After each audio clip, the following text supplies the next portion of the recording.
Olá, você que me assiste, tudo bem? Como vai? Estamos aqui para a nossa quarta aula da exposição da Epístola de Paulo aos Romanos. Estamos utilizando como material base os comentários de Martin Lloyd-Jones, a Epístola de Paulo aos Romanos, e essa é a nossa quarta aula, né? Nós não finalizamos nem sequer o versículo 1 da Epístola de Paulo aos Romanos, porque o conteúdo é muito profundo, tem muita revelação, né?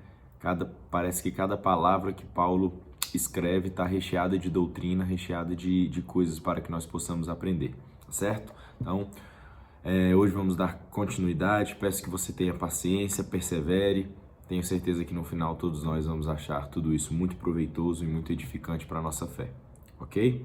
Bom, nas aulas anteriores nós falamos sobre diversas coisas, né? Falamos sobre o autor da carta, que é Paulo, falamos sobre os destinatários da carta, que são os irmãos da igreja em Roma, e começamos a estudar ali o primeiro versículo, né? As primeiras frases de Paulo do primeiro versículo, ele faz uma apresentação de si mesmo. Ele começa a se apresentar, afinal de contas, ele nunca tinha estado em contato com aqueles irmãos, ele não os conhecia. Então Paulo começa a epístola se apresentando, nada mais natural. E aí lá ele diz, Paulo, servo de Cristo, chamado para apóstolo. Até aí nós estudamos até a aula 3. Paulo, servo de Cristo, chamado para apóstolo. E agora nós vamos adentrar na frase seguinte, separado para o Evangelho de Deus. Agora na aula 4 nós vamos começar a estudar, né, essa frase, separado para o Evangelho de Deus. E nós vamos começar falando, né, como já estávamos dizendo antes, que Paulo faz uma apresentação gradativa de si mesmo, né? Cada coisa que ele diz, ele está nos dando mais uma informação sobre quem ele é, para que nós possamos então dar a devida importância e termos o entendimento correto da sua doutrina, né? Por isso que ele se apresenta. Então, quando Paulo diz que ele foi separado para o Evangelho de Deus, a gente não pode cair no erro de achar que ele estava apenas dizer que ele é uma pessoa que, né, foi escolhida para pregar a palavra, que ele é um entusiasta do Evangelho, está pregando a palavra. Não é isso. Não é isso, porque na frase anterior, quando ele diz que ele é um chamado para apóstolo, essa realidade já havia sido dita, né? Nós estudamos na aula anterior que o apóstolo é aquele que é enviado com uma missão específica e com a autoridade e poder daquele que envia para realizar essa obra. Então, se Paulo foi um chamado apóstolo por Jesus Cristo, é óbvio que aí dentro está a ideia de que ele iria pregar o evangelho, né? De que ele foi comissionado, né? Ele foi de fato separado para o evangelho. Então, quando Paulo diz separado para o Evangelho de Deus, ele não estava querendo retomar essa ideia. Ele está nos convidando para dar mais um passo na apresentação gradativa que ele faz de si mesmo. Caso contrário, ele estaria sendo redundante, né? Cometendo o que as pessoas chamam de tautologia, e não é isso que ele faz aqui, tá? Quando a gente diz que alguém foi separado, né? Vamos falar mais sobre isso, separado. Quando a gente separa, a gente coloca uma linha divisória e a gente coloca algo à parte dos demais. Paulo está dizendo que ele foi posto à parte para o Evangelho de Deus. E a gente pode imaginar aqui, isso não é uma certeza, apenas uma imaginação, que Paulo está fazendo um jogo de palavras, vamos dizer assim. Porque nós estudamos nas aulas passadas que Paulo, antes de ter um encontro com Cristo na estrada para Damasco, ele era um judeu nacionalista, um fanático extremista da seita dos fariseus. E se nós formos estudar a palavra fariseu, a etimologia da palavra, nós vamos descobrir que fariseu significa justamente separado, aquele que se separa. Porque era isso que os fariseus faziam. Eles tomavam em suas vidas mandamentos adicionais, eles criavam mandamentos e ordenanças além do que estava escrito na lei mosaica, para que eles estivessem, digamos assim, acima do patamar da população comum, acima do homem médio, porque eles queriam se separar, eles queriam viver de tal modo que todos pensassem que eles fossem melhores, que eles fossem mais dignos, né? Então Paulo talvez estivesse fazendo uma brincadeira com as palavras, ele está podendo dizer assim, talvez que antes ele era um fariseu, uma pessoa que se separava, mas agora ele foi separado para o evangelho de Deus, né? Então, seja uma realidade que Paulo quisesse ter feito esse jogo de palavras ou não, mas é muito claro, é muito nítida a diferença que nós podemos observar aqui quando o homem se separa, quando o homem tenta por seus próprios caminhos se santificar, como Paulo fazia enquanto fariseu. O resultado não pode ser outro senão morte, destruição, opressão e blasfêmia com o nome de Deus. Agora, quando Deus separa, quando Deus santifica, quando Deus, na sua infinita misericórdia, toma alguém para si e o capacita para se santificar, o resultado fatal também. São muitos frutos e um ministério muito poderoso como é o de Paulo. Bom, vamos adiante então para a gente entender mais o que Paulo queria dizer com separado para o Evangelho de Deus.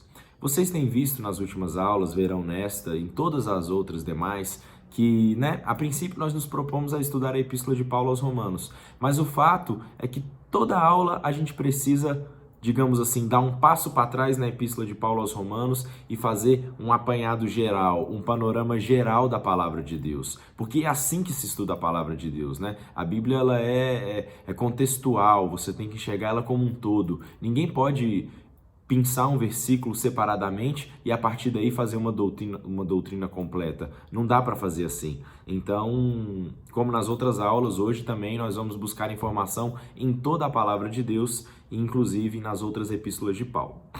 Vamos prosseguir. Gálatas capítulo 1, versículo 3 a 16. Porque já ouvistes qual foi antigamente a minha conduta no judaísmo, como sobremaneira perseguia a igreja de Deus e a assolava. E na minha nação excedia em judaísmo a muitos da minha idade, sendo extremamente zeloso das tradições de meus pais. Mas quando aprouve a Deus, ênfase aqui, que desde o ventre de minha mãe me separou e me chamou pela sua graça para revelar seu Filho em mim, para que o pregasse entre os gentios, não consultei carne nem sangue. Então é isso que Paulo está querendo dizer quando ele diz que ele é um separado, que ele foi separado para o Evangelho de Deus. É que desde o ventre de minha mãe me separou e pela sua graça me chamou a revelar seu Filho. Então desde o ventre de sua mãe o apóstolo Paulo havia separado. Olha o que ele está dizendo. Eu sou Paulo, servo de Cristo, mas não um servo qualquer. Eu sou de uma classe peculiar. Eu sou um chamado para apóstolo. Mas se vocês querem realmente saber a profundidade do meu ministério e a grandeza daquilo que eu estou prestes a revelar a vocês, a expor, a anunciar a vocês, eu quero te dizer que desde o ventre da minha mãe eu fui separado para escrever esta carta que eu estou escrevendo a vocês, igreja em Roma. E no nosso caso, a nós também, porque essa palavra se aplica a nós. Então a gente percebe aqui que Paulo nos convida a avançar mais um degrau, na sua apresentação. É isso que ele quer dizer com separado para o Evangelho de Deus. E essa ideia de separação, de Deus separar pessoas no ventre, não é algo particular apenas do apóstolo Paulo. Veja o que diz Jeremias capítulo 1, versículo 5. Antes que eu te formasse no ventre, eu te conheci. E antes que saísses da madre, te santifiquei e às nações te dei por profeta. Isso é o que Deus diz a Jeremias, que antes que ele fosse formado no ventre e antes que ele saísse da madre, te santifiquei, ou seja, te separei e as nações te dei por profeta. Então a gente se depara aqui, parece com um modus operandi de Deus, uma maneira pela qual Deus se utiliza para separar pessoas, para realizar grandes obras na vida delas. Lucas capítulo 1, versículo 14 e 15, vamos ver o que a Bíblia diz de João Batista. E terás prazer e alegria, e muitos se alegrarão no seu nascimento, porque será grande diante do Senhor, e não beberá vinho, nem bebida forte, e será cheio do Espírito Santo, já desde o ventre da sua mãe. Então vemos aqui mais um personagem da Bíblia, que desde o ventre da sua mãe foi cheio do Espírito Santo, separado, selado para uma tarefa especial designada por Deus, Então a gente pegou aqui o caso de Jeremias, que é um profeta do Antigo Testamento, João Batista, que é um contemporâneo de Cristo, veio para preparar o caminho, e o apóstolo Paulo, que veio após o Cristo. Então, essa é a gradação com que Paulo se apresenta, tá certo? E na verdade, Paulo, ao longo da epístola aos Romanos, ele retoma essa ideia de Deus separando, de Deus agindo na vida das pessoas antes do seu nascimento. Por isso que é importante que já na introdução a gente fale sobre isso, a gente estude isso. Vejamos o que está escrito em Romanos capítulo 9, versículo 10 a 13. E não somente esta, mas também Rebeca, quando concebeu de Isaque, nosso pai, porque não tendo eles ainda nascido, nem tendo feito bem ou mal, para que o propósito de Deus, segundo a eleição, ficasse firme, não por causa das obras, mas por aquele que chama, foi-lhe dito a ela: o maior servirá ao menor. Como está escrito, amei Jacó e aborreci Esaú. Vou repetir. Não tendo eles ainda nascido, nem tendo feito bem ou mal, foi-lhe dito a ela: o maior servirá ao menor. Como está escrito, amei Jacó e aborreci Esaú. Então aqui nós nos deparamos com Deus deliberando, né? Com essa ideia de Deus agindo e deliberando sobre a vida, o destino de pessoas que não haviam sequer nascido, não tinham feito nem o bem e nem o mal. Tudo bem que esse versículo trata lá da doutrina da salvação, quando Paulo se debruça sobre isso, mas não é sobre isso, sobre a salvação que nós queremos falar aqui. Nós queremos falar sobre esse elemento de Deus agindo e deliberando sobre a vida de pessoas antes mesmo que elas nascessem, que elas tivessem cometido qualquer atitude, seja para o bem ou seja para o mal, né? E por quê? Por que Deus faz isso? Atos capítulo 15, 17 e 18. Para que o resto dos homens busque ao Senhor, e também todos os gentios sobre os quais o meu nome é invocado, diz o Senhor, ênfase aqui. Diz o Senhor que faz todas estas coisas que são conhecidas desde toda a eternidade. Então a verdade é que nós estamos aqui diante da doutrina da soberania de Deus, né?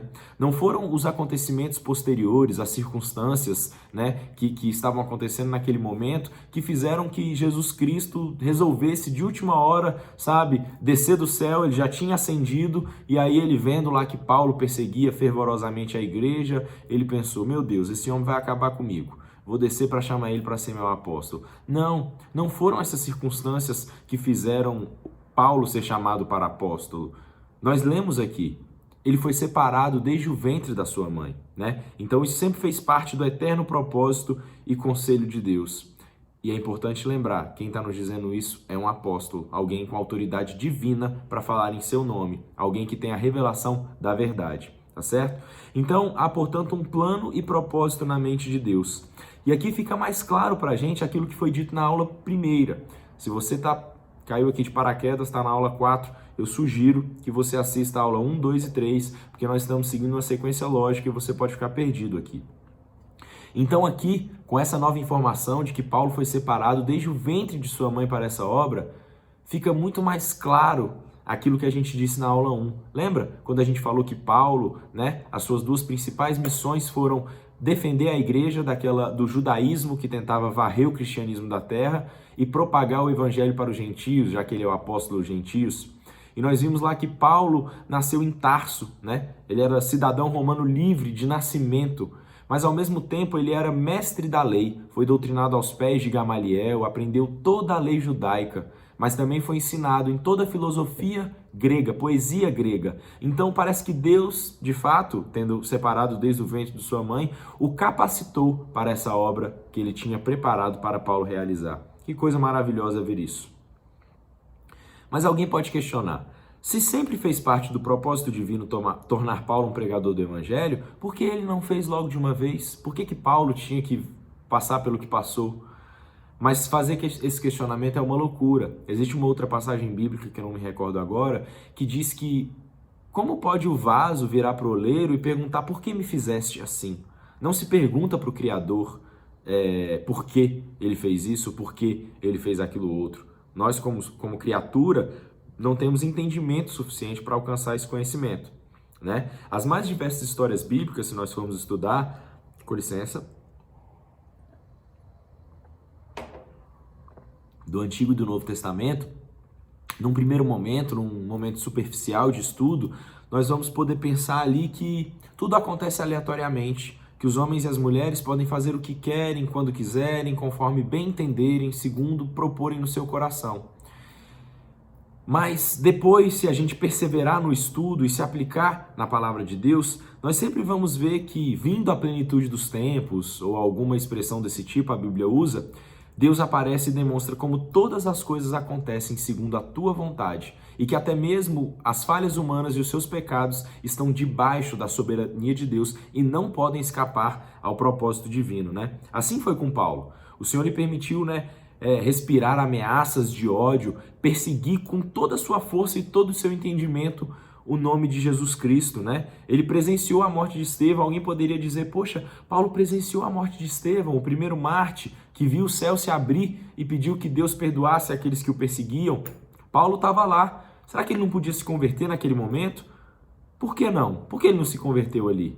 Deus o sabe. Algumas respostas nós jamais alcançaremos. Bom, se nós estudarmos os capítulos 9, 10 e 11 da carta de Paulo aos Romanos, nós vamos ver que é muito clara essa doutrina segundo a qual existe um plano e propósito divino pré-existente. Existe algo, irmãos, da vontade de Deus que independe de mim e de você, independe das nossas atitudes, dos nossos projetos e planos, inclusive quanto à salvação. Porque os capítulos 9, 10 e 11, Paulo fala sobre a salvação. E lá não há nenhuma dúvida que esse elemento de vontade soberana de Deus, pré-existente, independente do ser humano, está presente. E quando Paulo recebe essa revelação profunda, se você quiser dar pausa nesse vídeo e ler lá esses capítulos 9, 10 e 11, ele recebe essa revelação e vamos ver qual que é a atitude de Paulo após isso tudo. Romanos 11, 33 ao 36. Ó profundidade da riqueza, tanto da sabedoria como do conhecimento de Deus. Quão insondáveis são os seus juízos e quão inescrutáveis os seus caminhos. Quem, pois, conheceu a mente do Senhor? Ou quem foi o seu conselheiro? Ou quem primeiro deu a ele para que lhe venha a ser restituído? Porque dele e por meio dele e para ele são todas as coisas. A ele, pois, a glória eternamente. Amém.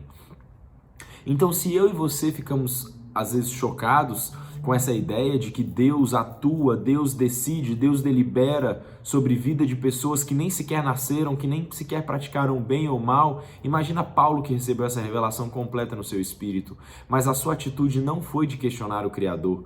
Pelo contrário, ele diz, ó profundidade da riqueza, tanto da sabedoria como do conhecimento de Deus. Quão insondáveis são seus juízos e quão inescrutáveis os seus caminhos. E ele conclui, a ele, pois, a glória eternamente. Então nós, diante disso, devemos glorificar a Deus e não questionar ele, tá certo? Até porque é muito reconfortante e glorioso sabermos que nós, antes de sermos formados no ventre de nossas mães, já havíamos sido conhecidos por Deus. Deus já havia deliberado, já há um projeto de Deus. Nada passa aos olhos de Deus. Não importa o que tenha acontecido na minha e na sua vida, coisas que para você foram aleatórias, foram obra do acaso, Deus viu, Deus sabia, Deus estava lá e Ele ainda está. Então é muito bom que nós saibamos dessa verdade e que nós caminhemos junto com ela. Porque em momentos de crise e de dificuldade é bom saber que Deus nos separou, Ele nos escolheu e Ele sabe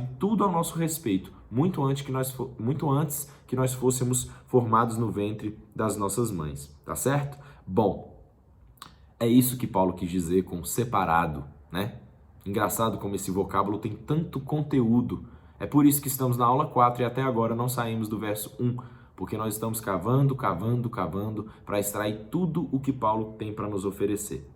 Mas então, superado o vocábulo separado, vamos nos aprofundar sobre a expressão Evangelho de Deus, porque Paulo diz que ele foi separado para o Evangelho de Deus. E o que significa Evangelho? Estamos tão familiarizados com essa palavra, a gente fala tanto sobre isso nas igrejas, né, nas nossas rodas de amigo cristãos, que muitas vezes a gente deixa de compreender o seu real significado. Talvez você que me assiste, quando eu disse o que é o Evangelho, logo tenha pensado, o Evangelho é boa notícia, é boa nova. E aí reside o real perigo. A gente corre o risco aqui de fazer o trabalho de um filólogo, que é aquela pessoa que estuda as línguas, os vocábulos, as etimologias das palavras. E nós compreendemos a etimologia da palavra, mas nos escapa o seu conteúdo e o seu poder. Aí reside o perigo, né? Então, para você, a quem já saiba o que significa o Evangelho, o que significa boa nova e boa notícia, eu acho que a gente deve fazer um questionamento aqui. O evangelho lhe chegou de fato como uma boa notícia? O seu peito salta de alegria da mesma forma que salta de alegria quando você recebe uma notícia? É assim que acontece quando você ouve falar no evangelho? Ou apenas lhe vem à mente o sentido etimológico da palavra? Porque o apóstolo Paulo ele não consegue falar sobre o evangelho sem rasgar o peito, sem se emocionar profundamente. Lembre-se, Paulo antigamente ele era um mestre da lei e agora ele é um pregador do evangelho. E existe alguma diferença entre isso? Por que Paulo se emociona ao pregar o evangelho? Ele já não era um mestre da lei? Ele já não conhecia Moisés? Romanos capítulo 5, versículo 20. Vamos falar um pouco da diferença entre a lei e o evangelho. Veio, porém, a lei para que a ofensa abundasse, mas onde o pecado abundou, superabundou a graça. Esse é um dos propósitos da lei. Veio, porém, a lei para que a ofensa abundasse. Existe um princípio no direito penal que é o princípio da tipicidade. De acordo com esse princípio, não há crime sem lei anterior que o defina. Você não pode ser processado por um crime se não houver uma legislação que antes defina aquela conduta como crime. Esse é o propósito da lei, definir o pecado. E a lei veio definir o pecado para nos mostrar que nós somos pecadores, tá certo? Então, enquanto mestre da lei, Paulo fez muito bem o seu trabalho, porque ele era especialista em perseguir aqueles que não obedeciam estritamente à lei, ou pelo menos como ele achava que deveria ser obedecida. Então, na lei, não há boa notícia, não há boas novas na lei, tá certo? Vamos, antes da gente falar sobre o que de fato é o evangelho, vamos falar sobre o que não é o evangelho, tá? Então, apesar da gente ver alguns elementos da graça na lei, a lei jamais foi um caminho, um método utilizado por Deus para que nós pudéssemos alcançar a salvação. Ninguém deve pensar que Deus entregou a lei para os judeus para que eles pudessem salvar a si mesmos. E aí que depois, como isso não funcionou, decidiu-se então enviar o evangelho como seu substituto. Não, não é assim. O evangelho também não é simplesmente um anúncio de que Deus perdoará pecados, né? Porque há uma extensa doutrina de perdão de pecados no Antigo Testamento. Se a gente ler lá o Pentateuco, né? Pentateuco, Levíticos, Números, Deuteronômio, nós vamos ver essa doutrina de expiação de pecado através de sacrifício de animais. Então não há nenhuma novidade, não há nenhuma boa notícia na simples ideia de perdão de pecados, porque ela já estava lá na lei também, tá certo?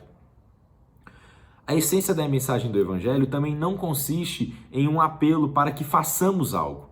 O evangelho, sabe, o propósito do evangelho não é exortar, não é essencialmente exortar a mim e a você que vivamos uma vida respeitável, elogiável, com todo um apelo moral, né? Uma vida ética. Não, isso não é boa nova, não é mesmo. Porque quem já tentou viver uma vida respeitável a todo custo, sabe que isso exige um sacrifício muito grande e que a verdade é que nós não conseguimos viver essa vida respeitável. Sempre há algo de podre dentro de nós, sempre há algo de corrupto dentro de nós. Então, se o evangelho fosse um apelo moral para que nós vivamos uma vida respeitável, isso não é uma boa notícia. Pelo contrário, meu amigo, desculpe o escândalo, mas isso é uma péssima notícia, porque é algo que nós não vamos conseguir fazer. Calma lá, vamos assistir até o fim da aula para você entender tudo, tá certo? Então, apesar de tudo isso que eu falei ter a ver com o evangelho, eu acho que a gente não pode definir o evangelho como essas coisas. Definitivamente isso não é o evangelho. Bom, então afinal de contas, o que é o evangelho? Romanos capítulo 1, versículo 1 a 3. Paulo, servo de Jesus Cristo, chamado para ser apóstolo, separado para o evangelho de Deus. Deixa eu ler de novo aqui, que eu vou dar ênfase onde eu quero dar ênfase. Aqui nós vamos ter as primeiras pistas. Vamos começar, sabe, de forma superficial. Vamos aos poucos. O evangelho é algo muito profundo, poderoso e especial para que a gente queira passar batido. Vamos buscar as primeiras pistas sobre isso. Paulo, servo de Jesus Cristo, chamado para ser apóstolo, separado para o evangelho de Deus. A primeira pista que nós temos é que o evangelho é de Deus. É algo a respeito do que Deus está fazendo, o qual foi por Deus outrora, prometido por intermédio dos seus profetas nas Sagradas Escrituras, com respeito a seu filho. Então, a primeira pista que nós temos que o apóstolo Paulo nos dá é que o evangelho é algo que vem da parte de Deus, concernente ao seu filho, tá certo? Então, definitivamente não é um apelo para que nós façamos algo, muito pelo contrário, é a proclamação de que Deus fez alguma coisa. O evangelho é um anúncio de que Deus fez algo e tem a ver com seu filho, tá certo? Vamos prosseguir. Romanos capítulo 1, versículo 16 e 17. Pois não me envergonho do evangelho, porque é o poder de Deus para a salvação de todo aquele que crê, primeiro do judeu e também do grego, visto que a justiça de Deus se revela no evangelho de fé em fé, como está escrito, o justo viverá por fé. Então essa é a essência do evangelho, é o poder de Deus para a salvação, e não uma exortação para que os homens salvem a si mesmo, né? E essa é a novidade trazida pelo evangelho, é que o evangelho, ele proporciona uma ponte entre nós e o céu. E essa ponte nos promove um caminho em que nós alcançamos justiça divina. Está escrito, visto que a justiça de Deus se revela no evangelho de fé em fé, como está escrito, o justo viverá pela fé. Então, essa é a novidade. Na lei não se encontra uma justiça que provém de Deus. Na lei mosaica, nós não encontramos ali Deus revestindo os seres humanos de justiça. Essa é a novidade do evangelho, é que nele se revela uma justiça que vem de Deus. E se nós formos revestidos dessa justiça, então haverá poder para que nós sejamos salvos, porque o evangelho é o poder de Deus para a salvação. E diante dessa revelação, o apóstolo Paulo se emociona a tal ponto de dizer que ele se orgulha do evangelho. Vamos ler novamente. Pois não me envergonho do evangelho, porque é o poder de Deus para a salvação. Aqui Paulo se utiliza daquilo que, acho que na gramática se denomina lilot ou lilote, que é quando você quer afirmar uma coisa com muita ênfase, você nega o seu contrário e aplica eufemismo e ironia. Então vou dar um exemplo. Suponhamos que a minha esposa faça uma refeição para mim, e eu, quando experimento a primeira garfada, eu acho que a comida está deliciosa. E aí eu viro para ela e falo assim, olha, meu amor, essa comida não está ruim não. Então eu estou sendo irônico e estou negando o contrário para afirmar o que quero dizer. Não sei se ficou muito complicado, mas vai ficar mais fácil agora. Então quando o apóstolo Paulo diz, pois não me envergonhe do evangelho, porque é o poder de Deus para a salvação, isso é óbvio. É óbvio que ele não se envergonha. Como ele poderia se envergonhar do poder de Deus para a salvação? Então o que ele está dizendo, na verdade, é que ele se orgulha. E o apóstolo Paulo se orgulha tanto do evangelho que ele se emociona, tá? E o primeiro aspecto que devemos compreender acerca do evangelho é que ele vem sempre acompanhado dessa exultação, dessa carga emocional que acompanha toda novidade que é realmente boa.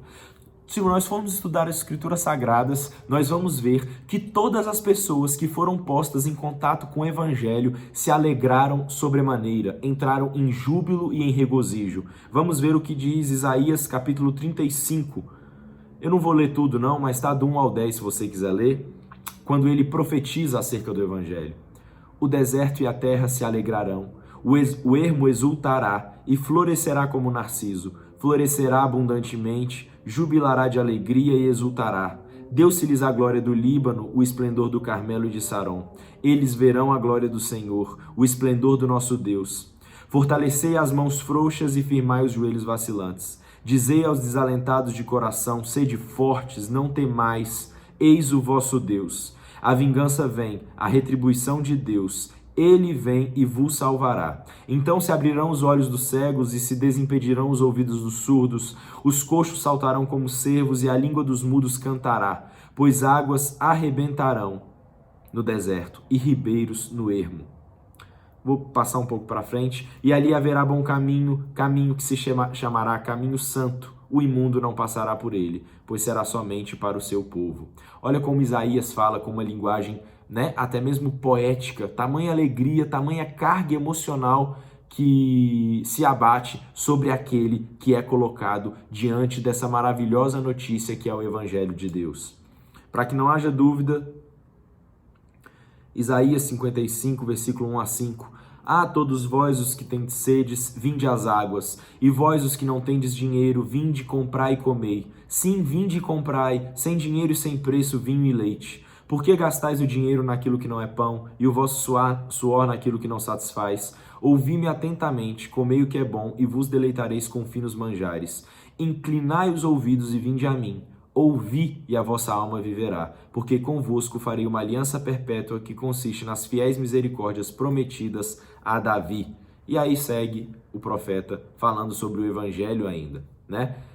Por fim, para não dizerem que eu fiquei só no Antigo Testamento, é interessante demais, vamos ler a passagem de Lucas capítulo 2, verso 8 a 20, quando aqueles pastores, né, no episódio do nascimento de Cristo, são colocados diante daquele principal portador da mensagem do Evangelho, que é Jesus Cristo. Havia naquela mesma região pastores que viviam nos campos e guardavam seu rebanho durante as vigílias da noite. E um anjo do Senhor desceu aonde eles estavam, e a glória do Senhor brilhou ao redor deles, e ficaram tomados de grande temor. O anjo, porém, lhes disse: Não temais, eis que vos trago boa nova de grande alegria, que o será para todo o povo. É que hoje vos nasceu na cidade de Davi o Salvador, que é Cristo Senhor. E isto vos servirá de sinal: encontrareis uma criança envolta em faixas e deitadas em manjedouras. E subitamente apareceu com um anjo uma multidão da milícia ou dos exércitos celestiais, louvando a Deus e dizendo: Glória a Deus nas maiores alturas e paz na terra entre os homens a quem Ele quer bem. E ausentando-se deles os anjos para o céu, diziam os pastores uns aos outros: Vamos até Belém e vejamos os acontecimentos que o Senhor nos deu a conhecer. Foram apressadamente, acharam Maria e José e a criança deitada na manjedoura, e vendo-o, divulgaram o que lhes tinha sido dito a respeito deste menino. Todos os que ouviram se admiraram das coisas referidas pelos pastores. Maria, porém, guardava todas essas palavras, meditando-as no coração. Voltaram então os pastores, glorificando e louvando a Deus por tudo o que tinham ouvido e visto, como lhes fora anunciado. Então nós vemos aqui nessa passagem, não somente esses pastores louvando e glorificando a Deus, maravilhados diante do Evangelho, mas o próprio exército celestial que diz: glória a Deus nas maiores alturas e paz na terra entre os homens a quem Ele quer bem. Então não há nenhuma dúvida de que o Evangelho ele vem sempre acompanhado desse elemento de louvor, de regozijo, de ação de graças. Foi assim com os profetas que profetizaram, foi assim com aqueles pastores, né, que foram contemplados com essa oportunidade única de ver o Messias enquanto bebê. E é assim com o apóstolo Paulo. Então, talvez agora, após a leitura das Escrituras Sagradas, a gente deve refletir novamente. É assim que o Evangelho chegou para nós? Foi assim que ele chegou para mim e para você? O seu peito saltou de alegria e ainda salta de alegria quando se fala sobre o Evangelho? Será que eu e você podemos dizer com sinceridade que esta palavra, essa mensagem sobre a qual nós tanto falamos, é a maior e melhor notícia da qual você já teve conhecimento? Se a resposta for não, talvez a gente deva colocar em xeque o que nós entendemos por evangelho e por cristianismo. Talvez nós nem sequer saibamos toda a profundidade do evangelho, porque esse primeiro aspecto que deve acompanhar o evangelho é uma boa notícia, é um regozijo e é alegria. E existem razões pelas quais você talvez não se alegre profundamente como todas essas pessoas quando se deparam com o evangelho. A primeira razão que pode explicar isso é uma falta compreensão do pecado e uma insuficiente percepção da pecaminosidade.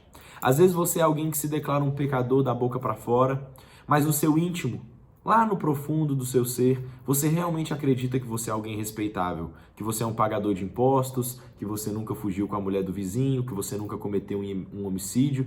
Portanto, quando você olha para si mesmo, você se julga alguém respeitável. Você não se vê, sabe, como um pecador que pode ser comparado a um mendigo carente da graça de Deus.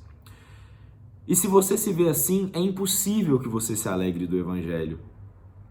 Porque somente aqueles que se enxergam como pecadores, como carentes da graça de Deus, vão se alegrar quando essa graça lhes for oferecida, quando o braço salvador do evangelho lhes for estendido, pessoas que se julgam que não carecem de salvação não podem se alegrar. Então talvez você não se alegre no evangelho por conta disso. É porque você não percebe a profundidade e a pecaminosidade que existe dentro de você. Tá certo? Então o caminho correto para essas pessoas não é tentar produzir uma falsa alegria, fingir que está alegre na igreja, fingir que ama a Deus, fingir que ama o cristianismo. O caminho correto é se debruçar sobre as escrituras sagradas e constatar o grau e a imundícia do pecado no qual nós todos estamos banhados. E diante disso, com certeza, quando constatarmos isso, vamos nos alegrar diante dessa boa notícia que é o Evangelho de Deus, que nos justifica e que nos promove salvação. O caminho para a alegria do Evangelho sempre passa pela percepção do pecado. A percepção e constatação do pecado é um pressuposto para que alguém se alegre no Evangelho. Por isso, muitos no tempo de Cristo não se alegraram no Evangelho. Muito pelo contrário, se enfureceram, justamente aqueles que não se viam carentes dessa palavra, desse braço salvador da palavra de Deus. Uma segunda razão que pode explicar a falta de exultação diante do Evangelho são as compreensões modernas acerca das consequências do pecado, né? A gente sabe hoje em dia que é um pouco fora de moda, é um pouco retrógrado se falar em inferno ou punição eterna. E se você abraçar essas filosofias modernas que querem negar a realidade do inferno e das condenações eternas que serão determinadas para os pecadores, para os que não forem salvos, então não haverá motivo para se alegrar no Evangelho. Pela mesma razão que nós já explicamos, com a mesma medida em que você diminui a crença na punição do pecado, será a mesma medida que será diminuída as boas novas do Evangelho. Somente aquele que sabe o que tem sido preparado para aquele que não for salvo poderá se alegrar de ter alcançado salvação. Uma coisa está diretamente conectada com a outra, tá certo? Então agora fica muito claro com que leviandade e facilidade nós falamos sobre o Evangelho, né? Com que tranquilidade e falta de reverência, essa é a verdade, nós falamos sobre o Evangelho numa mesa de almoço, com os nossos parentes, na igreja, com os nossos amigos. Então é bom que a gente se debruce para compreender toda a profundidade, o que significa esse Evangelho que nós tanto falamos, para que a gente não cometa nenhuma heresia, tá certo? Então o apóstolo Paulo, ele está emocionado, é por isso que ele está emocionado, porque ele está prestes a expor toda a profundidade do Evangelho. Ele está com a sua pena em punho, tomado de grande alegria, de grande emoção e exultação, porque ele quer nos expor essa doutrina das boas novas do reino de Deus. E ele está nos dizendo que ele não vai nos apresentar filosofias humanas, pensamentos modernos e nem mesmo as suas opiniões pessoais sobre como eu e você devemos viver a nossa vida. Ele tem uma boa notícia a respeito de algo que Deus fez sobre o seu filho e é importante que nós saibamos sobre isso, tá certo? Então eu vou concluir a nossa aula aqui hoje e a próxima parte fica para a próxima aula. Que Deus nos abençoe e um grande abraço.